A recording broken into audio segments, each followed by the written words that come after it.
कल रात 8:30 भारत ने दुनिया के इतिहास में अपनी सबसे बड़ी जीत, मजबूत जीत दर्ज करवा दी है। इस ऐतिहासिक जीत की जानकारी खुद पीएम मोदी ने 6 अप्रैल को ही रात को 9:41 पर दुनिया को दी। लेकिन भारत के करोड़ों लोगों को इस दुनिया को हिला देने वाली खबर पर बिल्कुल भी ध्यान नहीं दिया गया। जो काम 193 देश नहीं कर पाए वह भारत ने कर दिखाया।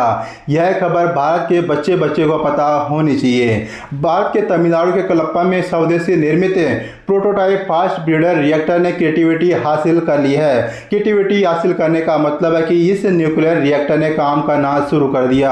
आपको यह जानकर काफ़ी बोरिंग लग रहा होगा, लेकिन जब हम आपको इसका असली मतलब बताएंगे तो आपको खुशी के मारे जहां बैठे हो वहीं कूदने लग जाओगे। आप भारत का सबसे बड़ा धमाका देखने तैयार हो जाइए।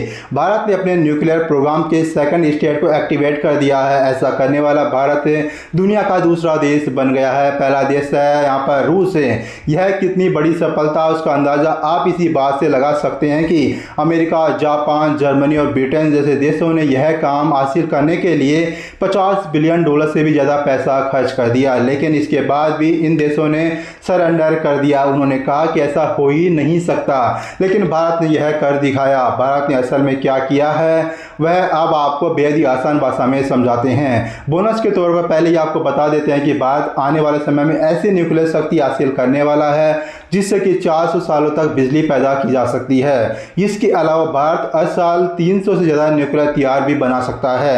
अब देखिए कि भारत ने तमिलनाडु में क्या खेल किया है। भारत का फास्ट ब्रीडर रिएक्टर क्रिएटिविटी हासिल कर चुका है, यानी कि शुरू हो चुका है।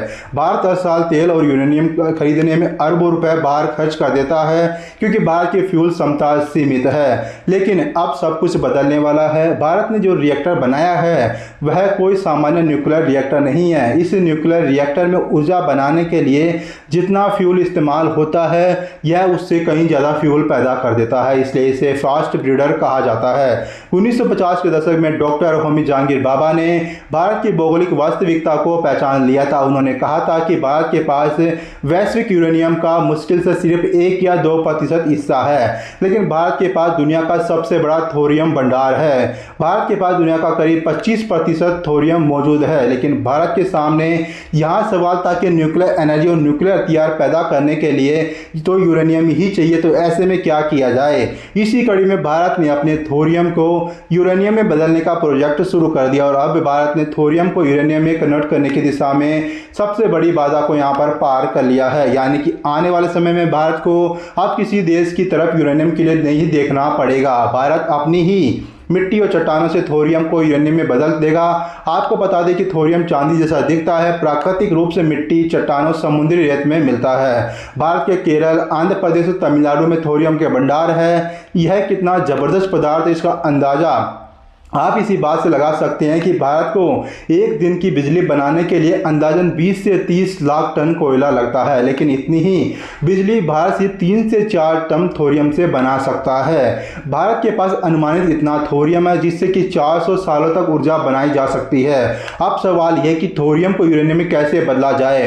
यही काम भारत के वैज्ञानिकों ने तमिलनाडु के कलप्पम में कर दिखाया है। थोरियम को यूरेनियम में बदलने की 3 स्टेज होती है। पहली स्टेज आती है प्रेशराइज्ड हैवी वाटर रिएक्टर बनाना। इसके लिए थोड़ा बहुत यूरेनियम लगता है जो भारत बाहर से मंगवा लेता है। इस स्टेज में प्लूटोनियम नाम का एक बाई प्रोडक्ट पैदा होता है। भारत इस प्लूटोनियम को बचा लेता है।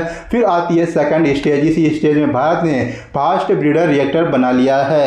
इस सेकंड स्टेज में पहले चरण से प्राप्त हुआ बाई प्रोडक्ट प्लूटोनियम ईंधन के रूप में इस्तेमाल किया जाता है। इस स्टेज में जितना प्लूटोनियम इस्तेमाल होता है उससे कई गुना ज़्यादा पैदा भी कर लिया जाता है, इसलिए इसे फास्ट ब्रीडर रिएक्टर कहा जाता है। इन्हीं रिएक्टर्स का इस्तेमाल थोरियम से यूरेनियम बनाने के लिए किया जाता है जो भारत तीसरे चरण की नींव रखता है। थर्ड स्टेज में भारत विशाल थोरियम भंडार का बड़े पैमाने पर उपयोग कर सकता है, यानी भारत सबसे मुश्किल इस सेकेंड स्टेज पार कर चुका है। तीसरे स्टेज पार करते ही भारत ऊर्जा के क्षेत्र में महाशक्ति बन जाएगा। इस पर आपकी राय क्या होने वाली है?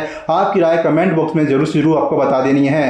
अगर आपको वीडियो अच्छा लगे वीडियो लाइक करना, चैनल को सब्सक्राइब करना मत भूलिएगा। शुक्रिया।